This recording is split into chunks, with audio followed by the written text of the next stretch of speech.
പ്രതിഷേധിക്കുന്ന ജൻസി യുവാക്കളെ രാജ്യദ്രോഹികളായി മുദ്രകുത്താനാകില്ലെന്ന് മോഹൻ ഭാഗവത്. രാജ്യത്തിന്റെ ഭാവി വാഗ്ദാനങ്ങളാണ് യുവാക്കളെന്നും അവരുടെ ആശങ്കകൾക്ക് സംവാദത്തിലൂടെ പരിഹാരം കാണണമെന്നും RSS മേധാവി പറഞ്ഞു.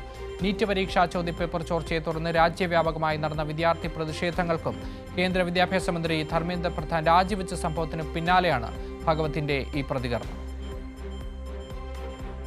RSS മേധാവി മോഹൻ ഭഗവത് ജൻസി യുവാക്കളെ പിന്തുണച്ച് സംസാരിച്ചത്. പ്രതിഷേധിക്കുന്നതുകൊണ്ട് ജൻസി യുവാക്കളെ രാജ്യദ്രോഹികളായി കാണാനാകില്ലെന്നും അവർ രാജ്യത്തിന്റെ അടുത്ത തലമുറയാണെന്നും ഭഗവത് പറഞ്ഞു. യുവാക്കളുടെ ആശങ്കകൾ കേൾക്കുകയും സംഭാഷണത്തിലൂടെ പരിഹരിക്കുകയും ചെയ്യേണ്ടത് സമൂഹത്തിന്റെ ഉത്തരവാദിത്തമാണെന്നും RSS മേധാവി വ്യക്തമാക്കി.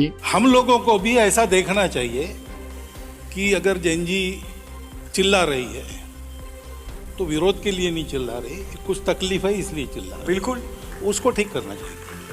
ജൻസിയും ജൻ ആൽഫയും മുൻ തലമുറയേക്കാൾ കൂടുതൽ ചോദ്യങ്ങൾ ചോദിക്കുന്നവരാണെന്നും അവർക്ക് യുക്തിസഹമായ ഉത്തരങ്ങളാണ് വേണ്ടതെന്നും ഭഗവത് പറഞ്ഞു. ദേശസ്നേഹത്തിനും സേവനത്തിനും ആത്മാർത്ഥമായി പ്രതികരിക്കുന്ന തലമുറയാണെന്നും കൂട്ടിച്ചേർത്തു.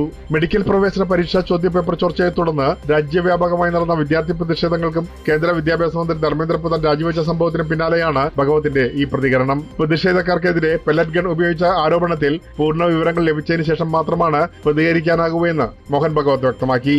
പ്രേംലാൽ, കൈലി ന്യൂസ്, മുംബൈ.